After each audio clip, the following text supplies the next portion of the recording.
Tantor Audio, a division of Recorded Books, presents The Crypt Thief, a Hugo Marston novel, by Mark Pryor. Narrated by Todd McLaren. Chapter 1. The man stood still, scanning the night for movement. Seeing none, he stepped off the cobbled path and moved through a cluster of crypts, looking for a place to rest. He found 4 low tombs and swept a bouquet of flowers from the edge of one before sitting down.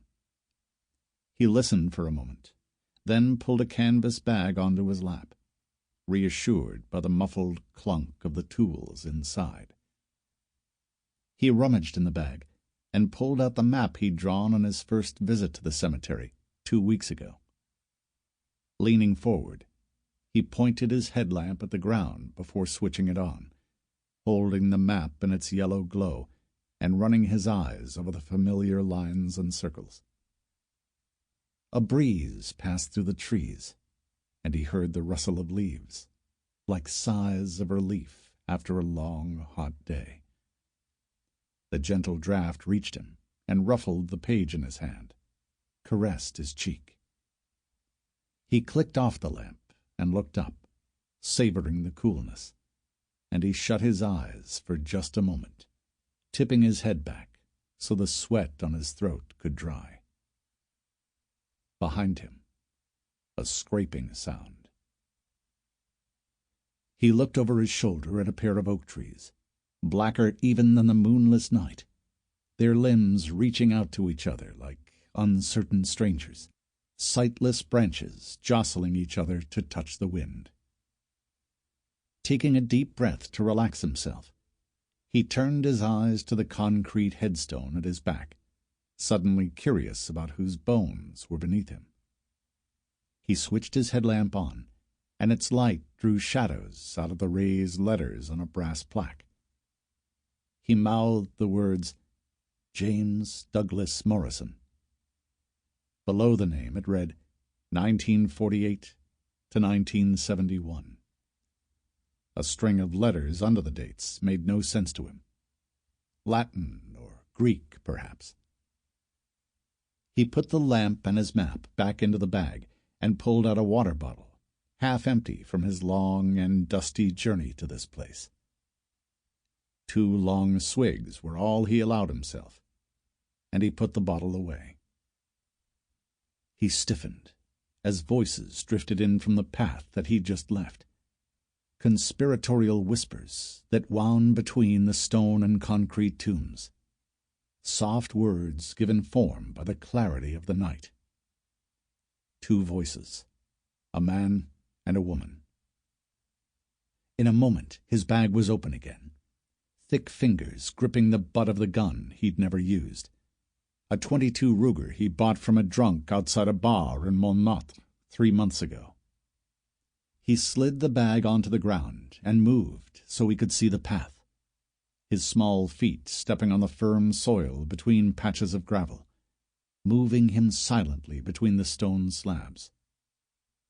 As a boy, his mother had laughingly called him Mon petit scarabée, my little scarab, for the way he could scuttle about the house without being seen, popping up where least expected to startle her, or, if he was there, to make his father turn red and growl. The scarab peered around a tall tombstone into the darkness and saw the couple coming toward him, arm in arm, heads close. They walked slowly, swaying as if they were drunk, holding each other up as their feet scuffled over the cobblestone path. They wore matching outfits, black T-shirts and camouflage pants tucked into military-style boots. And they had no idea he was there. He thought about letting them pass. He almost wanted to, but they made the decision for him, stopping 10 yards away. "His grave should be here," the woman said. "You have the candle?" They were speaking English, the man thought. He spoke English too, un petit peu. "Yeah, sure." The man slipped off a backpack, somewhere. "This is so exciting," the woman said, her voice a stage whisper, breathless. She had olive skin and dark hair pulled back into a ponytail. Green eyes, the scarab guessed. He knew where they were going, where so many damn Americans went, to pay homage to a drug addict and alcoholic, a man who squandered his musical gifts and destroyed every piece of his talent with a needle. If they had the sense to recognize the power of the grave, he thought, they should have the sense to seek out those whose bones had something positive to offer. He watched from the shadows as they stood at the edge of the path. His breath caught in his throat, and he felt a stab of anxiety as he realized, "They'll see my bag." He squeezed the grip of the pistol that hung by his side, as if reminding himself of its presence. He couldn't risk them seeing his tools, raising the alarm. He stepped out of the shadows and walked toward them, his gun parting the darkness in front of him. He trod carefully, quietly. He was the scarab, scuttling out from between the stone tombs, unexpected and unseen, until he was close enough to see their eyes widen and their mouths drop open.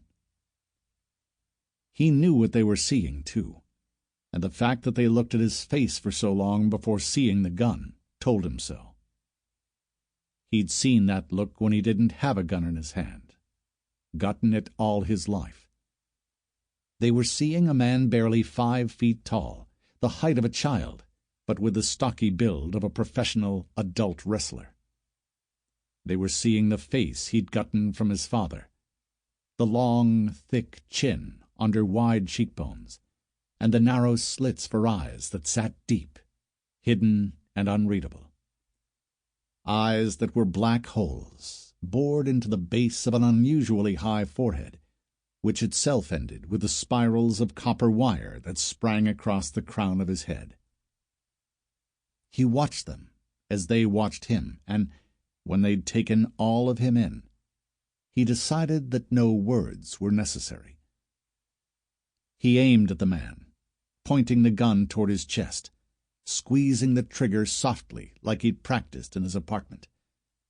Now, though, instead of a click, he heard a sharp crack. Once, then a second time after he'd brought the little gun under control, and in the dark night he heard the man fall onto the cobbles of the Avenue de la Chapelle. He looked over at the woman.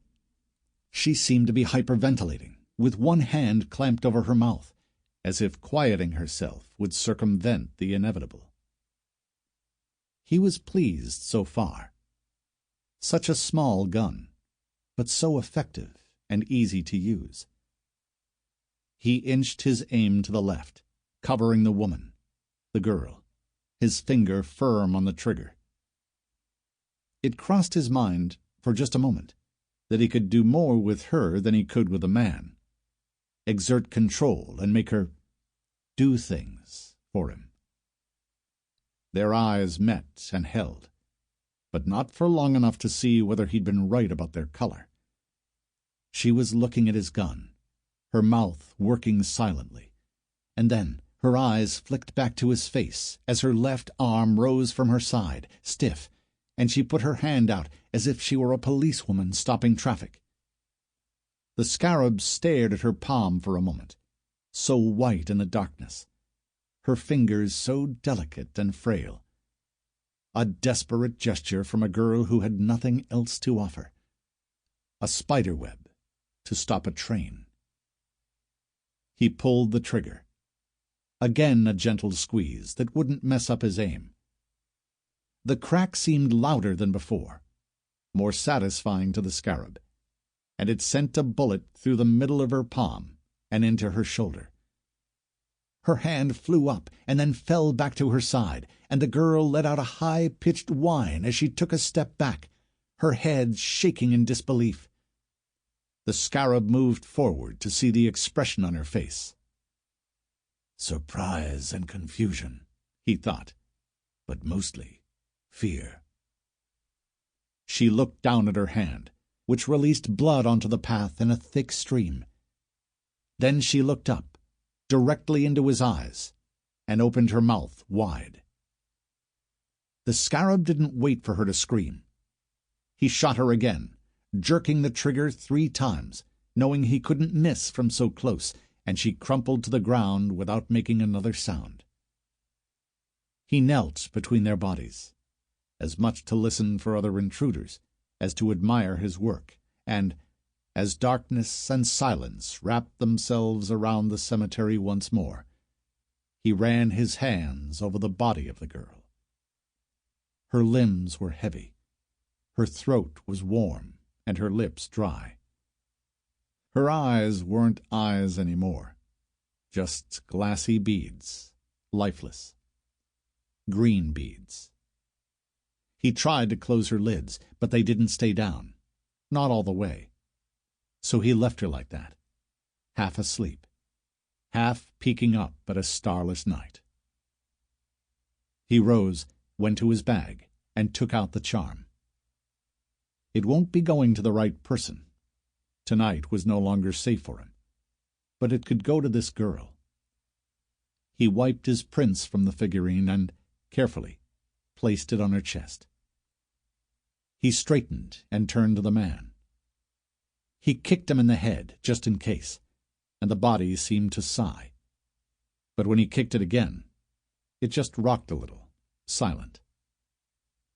An owl hooted close by, and he looked at his watch, seeing the second hand ticking around too fast, realizing that his heart was ticking too quickly also.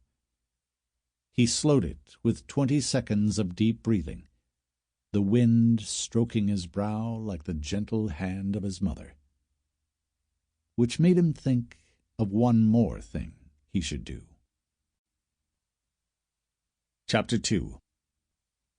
Hugo Marston ignored his phone, giving his attention instead to the waiter unloading a basket of croissants and a large café crème onto his table. He thanked the man and looked out the window at the stream of tourists heading across the Pont de Blé toward the Cathedral of Notre Dame.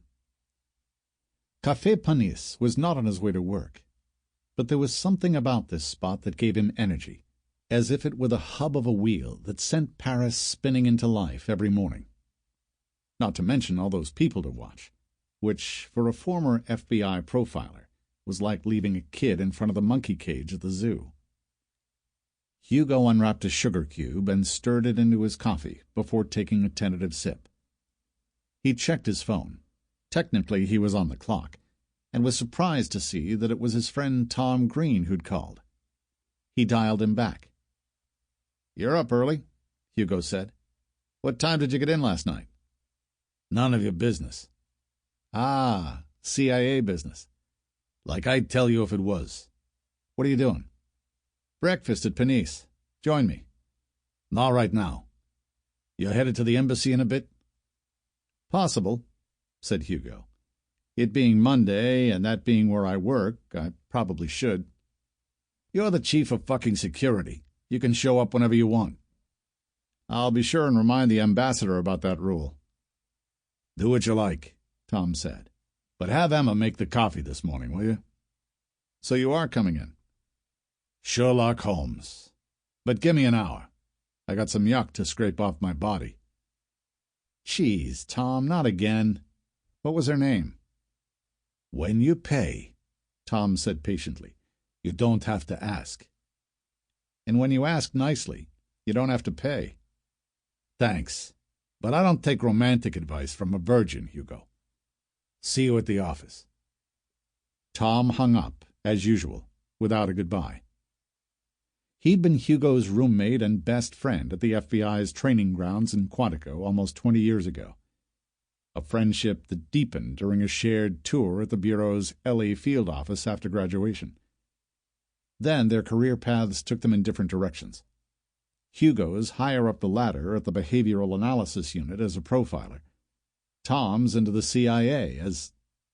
Hugo never really found out what, and suspected he didn't want to know. But whatever Tom was up to put several years between them, and Hugo had missed his foul-mouthed intellectual of a friend. Then, Tom arrived in Paris, moving into Hugo's spare room months ago, overweight and too in love with whiskey for Hugo's liking, and claiming to be retired but still consulting for the CIA. As far as Hugo could tell, that meant coming and going at random hours, disappearing for a week or more without warning, and sometimes sleeping for days at a time. Of course, the last one might just have been the booze. Hugo sipped his coffee, wondering if Tom was on another job. Why else would he come to the embassy? Or be up before noon? He turned as the news came onto the television behind him. A scrolling banner flickered along the bottom of the screen, and Hugo sat up straight as the newsreader told of 2 tourists found dead at the famous Pere Lachaise cemetery. No names, no nationalities, no suspect.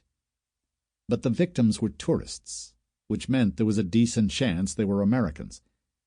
And if so, the ambassador would want all hands on deck, including his chief regional security officer.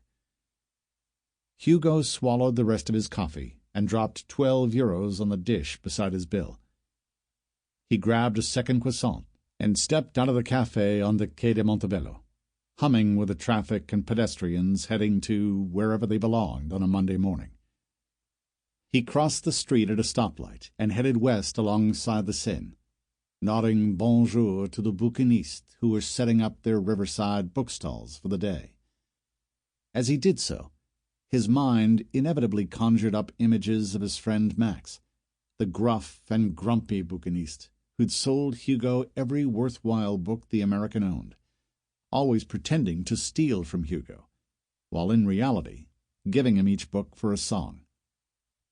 Hugo looked down at the Seine as he walked, and watched the barges chug slowly along its edges, leaving the heart of the river for the glass-paneled bateaux mouches, the tourist boats that promised fine views of both sides of the bank, rain or shine.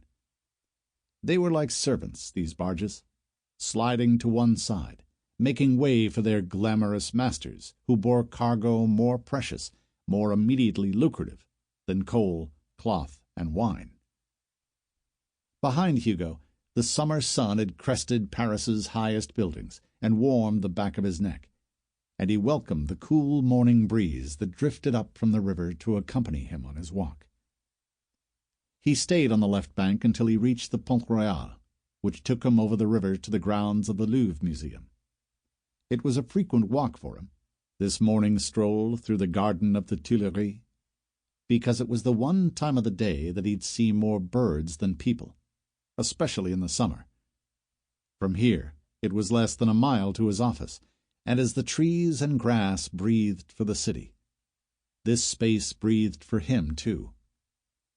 His usually purposeful stride slowed to a genteel stroll, as if a lasting decree from Napoleon himself forbade haste across this hallowed soil.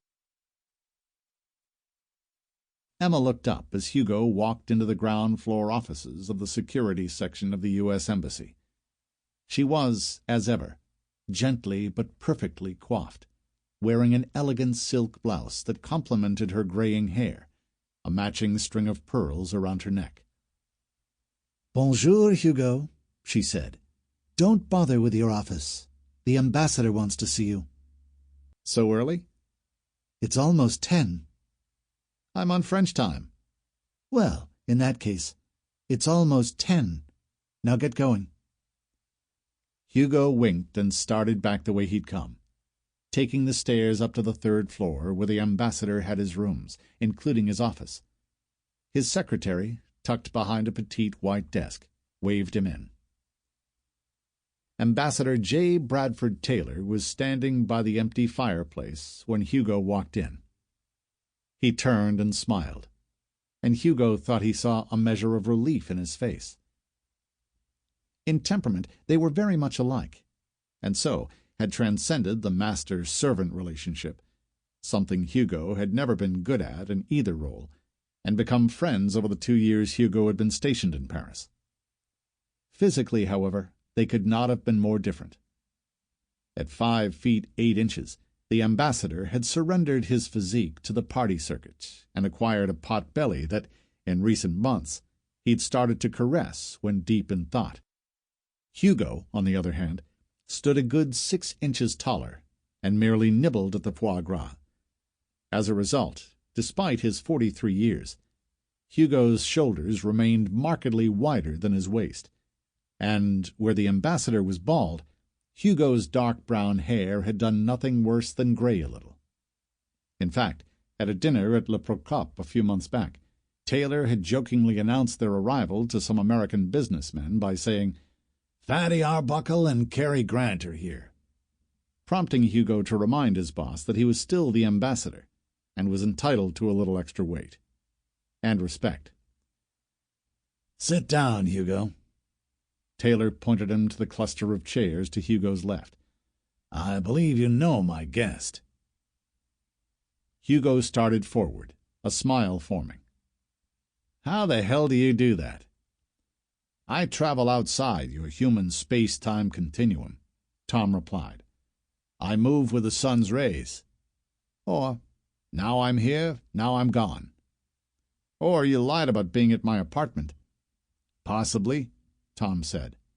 "But I meant what I said about your shitty coffee." "You noticed that too?" said Taylor. "Thank God for Emma." The three men sat, and Hugo looked at his boss. "I'm guessing that those tourists at Pere Lachaise were American?" "Yes," Taylor nodded. "Well, one of them. The young man." "I see." Hugo turned to Tom. "And why exactly are you here?" "Because the other one wasn't," Tom said. "Not by a long shot. Want to have a guess?" "Well, I'm sitting with one former CIA spook and one freelancing spook, which puts my guess somewhere in the Middle East or Central Asia." "Clever, Hugo. She was from Egypt." Tom grinned and looked at Taylor. "I get my brains from him." "But Egypt's a friendly, at least the last time I checked," Hugo said, looking back and forth between the two men. "Mostly," Tom said. "We've been keeping an eye on a few cells we think are targeting tourists. We're worried they're branching out, looking for U.S. sites outside Egypt." "Still seems like you being here is an overreaction." Hugo winked at his friend. "No offense." "None taken," said Tom. "But it's not just her that brings me here. The guy is of interest, too." "How so?" Taylor took over. "He was the son of Senator Norris Holmes." "Wait, you mean the kid was Maxwell Holmes?" Hugo sat straight up. "He was supposed to intern here at the embassy," Taylor finished. "Yes, which explains why you were here." "Damn, that's terrible. What happened out there?" "They were both shot close to Jim Morrison's grave," Taylor said, "on the main path leading to it. Small caliber weapon, but we've not been given any pictures or forensic information yet. As far as I know, there's no indication of a motive or a suspect." "What about the victims? Do we know much?" "Not really," said Tom. "We're running on speculation and paranoia at the moment." "And you're speculating that this girl was a terrorist trying to infiltrate the embassy through an association with Maxwell Holmes?"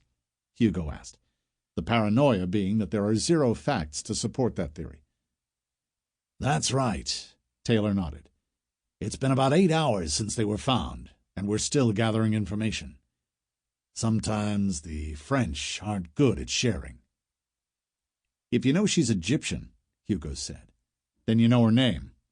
That should open a few doors." Taylor nodded. "The French cops went straight to his hotel and found some of her stuff there.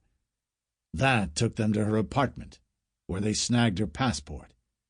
So, yes, they got a name, which they gave to us, but so far nothing's come back on it. She seems clean." "Unless it's a fake name," Tom said, "and a fake passport.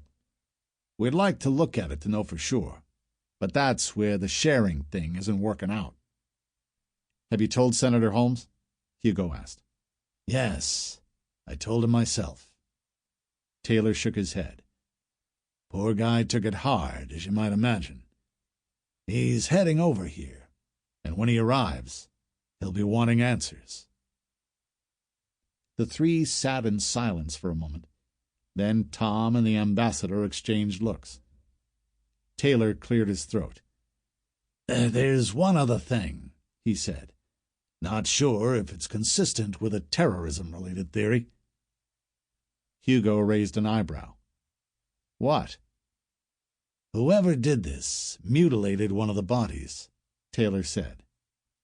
Maxwell Holmes? No, said Taylor. The girl.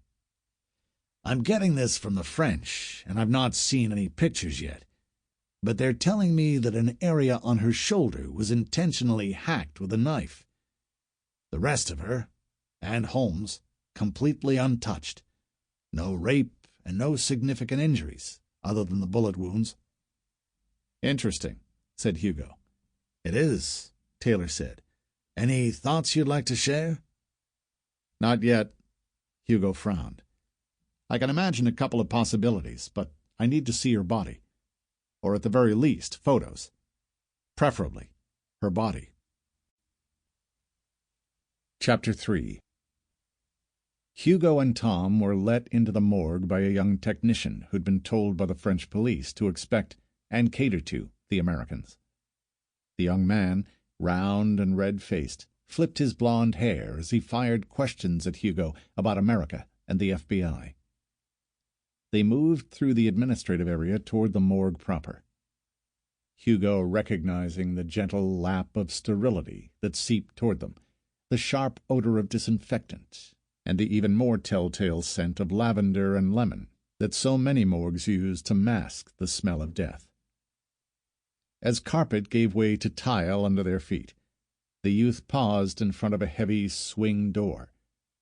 He turned, waiting for an answer to his final question. "I am pretty sure," Hugo said, creasing his brow for effect, "that the Bureau does not hire its own specialist morgue technicians. But if I find out I'm wrong, I'll let you know." "Vraiment? You will?" "Absolutely. In fact, if they do, I'll bring you an application form myself." "Merci," the young man beamed. "Alors, nous sommes ici, monsieur.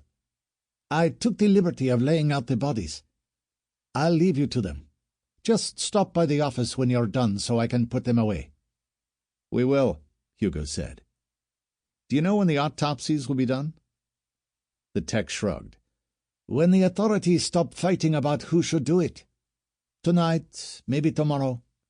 Sterile gloves on the cart if you want to touch them. They've been scrubbed for evidence, so you can."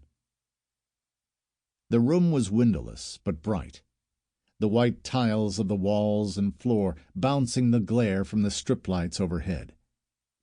It was smaller than Hugo had expected, with room for just 2 autopsy tables and, at the far end of the chilled room, 3 cooler doors. A metal cart held an array of cutting implements, and, on extendable arms above each table, Hugo recognized the other essential tools of the trade: a saw, a camera, and a voice recorder. Hugo went straight to the body of the girl. Only her waxen face was visible, the rest of her body covered with a sterile blue blanket of thick tissue. Hugo pulled it off and folded it neatly as he looked up and down her body. "Good-looking girl," Tom said. "She was. And you never told me her name." "Hanan El-Serdi, 26 years old. Hometown, Cairo. Been in France for 8 months, according to her passport, anyway." She'd been a healthy young girl this time yesterday. Now she lay on a metal tray, lifeless and stiff with rigor mortis, suffering the gaze of 2 complete strangers who stared at her naked form with the dispassionate eyes of scientists sizing up a new specimen. Hugo shook his head. "I assume you have people working on her background." "I expect a phone call any minute," Tom said. His voice and tone were unusually gentle, respectful of the dead body in front of him, but without being sentimental. Gruff, foul-mouthed, and, Hugo suspected, Sample complete. Ready to continue?